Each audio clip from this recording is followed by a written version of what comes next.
हे दोस्तों, आपका एक और नए वीडियो में स्वागत है। आज हम मकर संक्रांति रिलेटेड वर्ड्स को हिंदी और इंग्लिश में बताएंगे, क्योंकि अभी मकर संक्रांति आने वाली है, इसीलिए हमने इस टॉपिक को सेलेक्ट किया है। तो चलिए शुरू करते हैं। आज का पहला वर्ड है ये।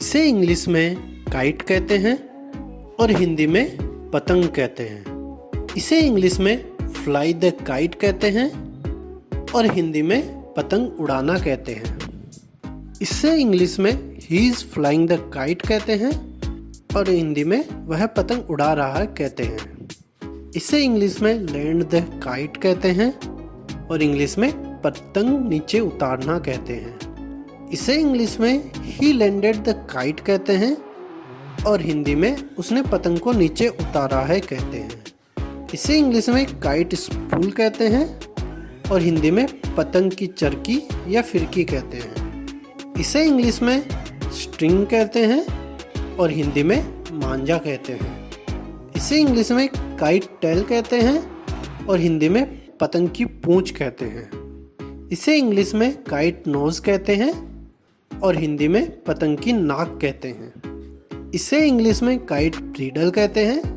और हिंदी में पतंग की लगाम कहते हैं। इसे इंग्लिश में काइट लाइन कहते हैं और हिंदी में पतंग की रेखा कहते हैं। इसे इंग्लिश में रील आउट कहते हैं और हिंदी में ढील देना कहते हैं। इससे इंग्लिश में रील द स्ट्रिंग आउट कहते हैं और हिंदी में मांझे को ढील दो कहते हैं। इसे इंग्लिश में रील इन कहते हैं और हिंदी में मांझे को खींचना कहते हैं। इसे इंग्लिश में रील द स्ट्रिंग इन कहते हैं और हिंदी में मांझे को खींचो कहते हैं। इसे इंग्लिश में काइट फाइटिंग कहते हैं और हिंदी में पतंगबाजी कहते हैं। इसे इंग्लिश में कट द स्ट्रिंग कहते हैं और हिंदी में मांझे को काटना कहते हैं। इसे इंग्लिश में ही cut the string of my kite कहते हैं और हिंदी में उसने मेरी पतंग के मांझे को काट दिया कहते हैं। इसे इंग्लिश में सीसम सीड्स कहते हैं और हिंदी में तिल कहते हैं।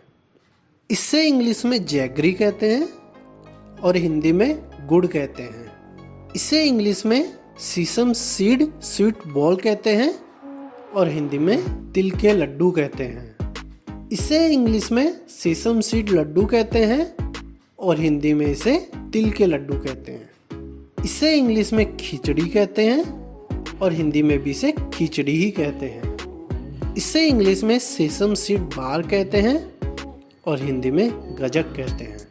तो दोस्तों, मैंने आपको मकर संक्रांति रिलेटेड वर्ड्स को हिंदी और इंग्लिश में बताया है। आशा करता हूँ आपको वीडियो पसंद आया होगा। अगर पसंद आया तो इस वीडियो को लाइक कर दीजिए और हमारे चैनल को सब्सक्राइब करके नोटिफिकेशन बेल ऑन कर लीजिएगा। और आप हमें कमेंट करके बता सकते हैं कि गजक को इंग्लिश में क्या कहते हैं। Finally, thank you for watching.